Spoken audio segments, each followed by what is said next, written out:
our lesson on electron configuration. As you recall, we are learning how to write the configurations both in a long state and in a shorthand state as well.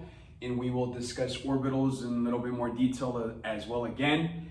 And I just want to recap what it is to be able to read the periodic table so that you can understand electron configurations a little bit better. So you should have a periodic table in front of you, and that's going to help a lot as a reference. So what I have up here is a little bit older. It is outdated and it goes up to element 106. So it's not the newest one, but the concept still applies to it. I just want you to see the different regions of the particular periodic table, kind of like a map, in order for you to understand how the order goes for the configurations. So as you recall, you're going to have 4 different blocks. You have the S block, you have the P block, you have the D block, and then you have the F block. So once again, my first 2 rows on the left are all part of the S block. So when you're writing configurations for these, you're gonna have an S towards the beginning.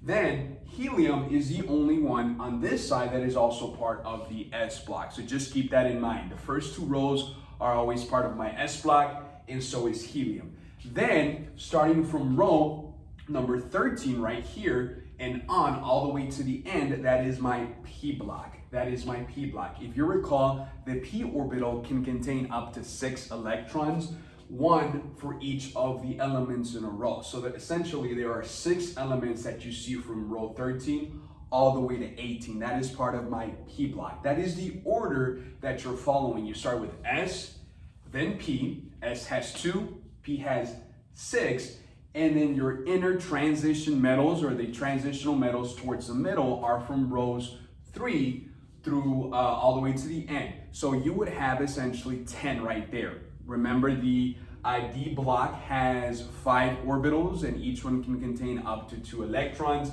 It makes a total of 10 elements from here to here. You can see that, of course, on the periodic table, especially the one that I posted for you, where you can see the different colors in the different regions. So you have S, you have P, you have D, and then you might have noticed before at looking when it comes to your periodic table that there's kind of like a break starting from element number 57, as you can see down there, and then it transitions down here. So even though this section, the F block, is portrayed on the periodic table to be towards the bottom, it actually fits up here, or it should fit up there. It's just transitioned over here. We can talk about that later on, the whys behind that. But nonetheless, I want you to remember that starting from 57 all the way to 72, which are these right here, will fit right there. That'll come in handy in a second. Then once 73 comes along over here, you start all over again, reaching up until 89, which is down here, all the way to 103 is your second row of the F block. Once 104 comes along, you go all the way up to 118. And these are known as lanthanides and actinides, and that's a different category when it comes to the different parts of the periodic table and the different names of the groups and families and such. But that's just to keep in mind. So you have your S block, you have your P block, you have your D block, and then you have your F block. As a quick reminder, you're going to essentially have, once again, the ones on this side being an S. The only thing that is going to change is your principal energy level. For example, this is 1S, and this would be 2S, and this is 3S. Remember how they all begin with S, but what changes is the number before it, the principal energy level. So hydrogen is 1S1 because it's the first one. This would be 2S1, and this would be 3S1, and so forth. The only thing that's going to change is the row that you're in, or the rows are going to help you remember what principal energy level is being used. It will also help you locate elements a lot quicker once you see their configuration. Then remember that you skip over to P, which is on this side. Once you begin with your transition metals in the middle, we'll talk about this later on. I want you to remember and make a mental note that it is 1 less than the row it is in. For example, you notice how this is row 1, 2, 3, 4, where your transitional metals begin. This would be 4s1, this would be 4s2, This would be 3, and then particular to the block, which in this instance would be D. So this would be 3D1. Even though it's in row number 4, your orbitals begin in the D block 1 less than the row you're actually in. So even though this is 4s1, 4s2, this would be 3D, and then you move forward all the way to 10. The same thing with your F block, except that in the F block, you're 2 behind. So if this would be row 6, then you would go back to 4. And that's just an example. If it would be row number 7, then you would go back to 5 and so forth. You subtract 2 from it. Here you would subtract 1 from it. When we get to transitional metals in the D block, once again, I'll remind you of that. That is, I'm telling you that because you might see the configurations on that list that I gave you, and they might seem a little bit weird, and you would say, but that's in the 4th row. Why does it have 3D in it? And that's because it's 1 behind. Notice the big gap in the middle. Even though this is information, it's not technically part of the periodic table. This should be empty up here, which means that the transitional metals don't begin until you're down here. Anyways, when you're writing the configurations for elements, the general rule would be to start at the first one, go across, finish the row, move from top to bottom, left to right. So you'll left to right, then you transition one more row down. You would go this way, and then continue so forth, writing the configurations in order starting from the beginning. Now that seems lengthy, and as we've already discussed, this is why you use your noble gases as a shorthand. Once you get towards the bottom, you don't want to write all of them, so you would use the previous one from the previous row in order to create an abbreviation for it, to create a shorthand with your noble gases. So also remember that you're only writing the ones that are already filled. So once you get to, for example, lithium, you're not going to write 1s1 and then 1s2 because 1s1 is not filled yet, but 1s2 is. So you would only write the completely filled ones. And I'll show you that here in a second. Just keep that in mind. So I have 2 examples up here to show you, and then we'll be done with this lesson. I have S for sulfur. And as you already know, sulfur is element number 16, located on your periodic table. Look at your periodic table, look for sulfur. I've located mine right here. It's element number 16. Remember your general rule for writing configuration is starting from the top, going left to right, top to bottom. So as you can see, the configuration right there, remember that this always starts with S. This is your S block, and it's row number 1. So your principal energy level, the big number before it, is going to be a 1. Look right here, it's 1s. And remember that your electron orbitals can carry a maximum of 2. Remember that S only has 1. 1 times 2 is 2, so you can have a maximum of 2. So this is 1s1, this would be 1s2. I'm not going to write this one because it's not filled. I will fill it in completely and then write it. So 1s2 and my entire row is done.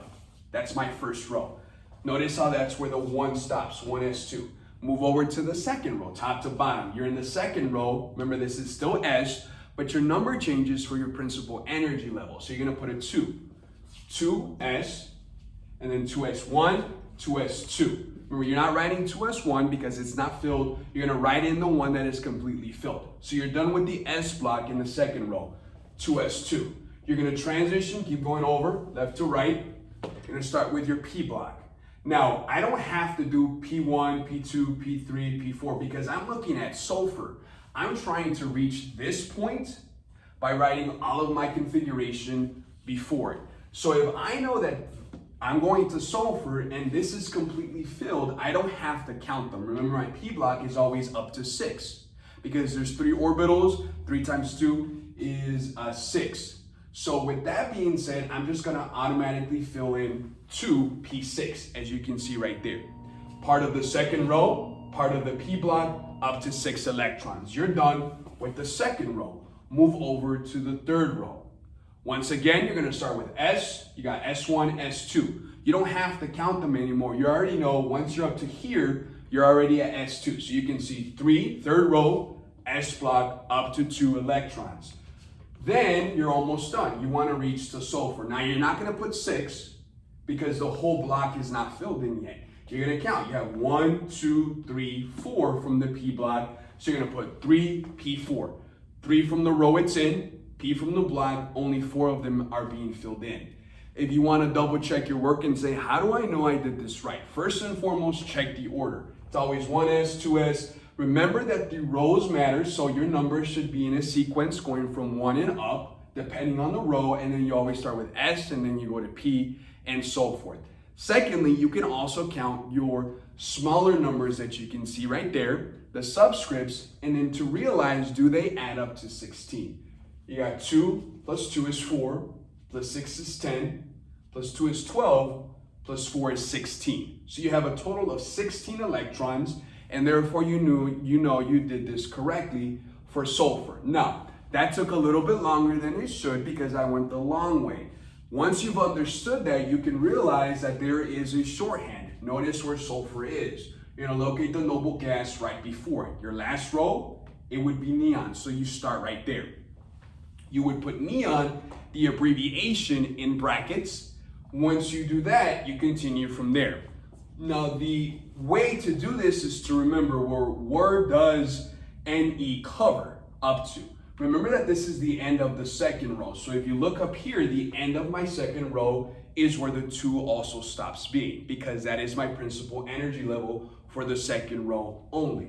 So once you're there, this is all covered by NE. So you would just write what is after that, which would just be 3s2 and 3p4. Notice how it's the same. The only thing you've skipped is the first 2 rows, because the end of the second row is the abbreviation that you're using. This is the correct answer, and this is also the correct answer. This is the abbreviated version. The shorthand, this is the longhand or the longer version. You want to make sure that you understand both, but both are correct. This is just shorter. Once again, just a matter of going in order and understanding the blocks.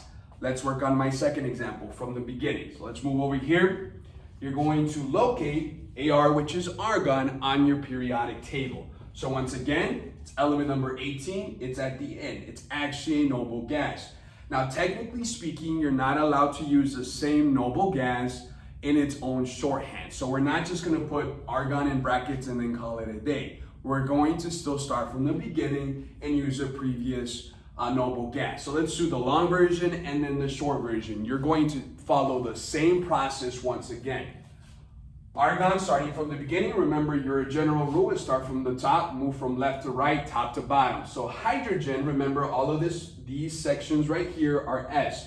You start off from the first row. My first row is always 1, S. Now I'm not gonna write 1S1 because it's not filled in yet. I'm gonna do 1S2. That's when that first subshell completely fills. Then I'm gonna start with my second row, which is 2, it's still S. 2S, and remember, I'm not going to fill in 1, I'm going to fill in both of them, 2S2.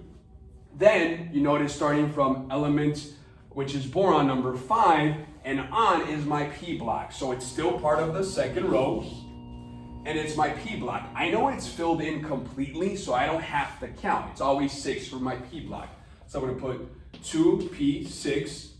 My entire second row is filled in. Let's move over to my third row. It's going to start with 3, once again, S, 2, because the first 2 rows already, or columns are already filled in. And then remember, the rest of my row is also filled in. I'm trying to achieve up until argon, which is AR, element number 18. So even though it's the very last one, it's still filled in. So you can safely put in 3P6. Notice the difference between this one and this one.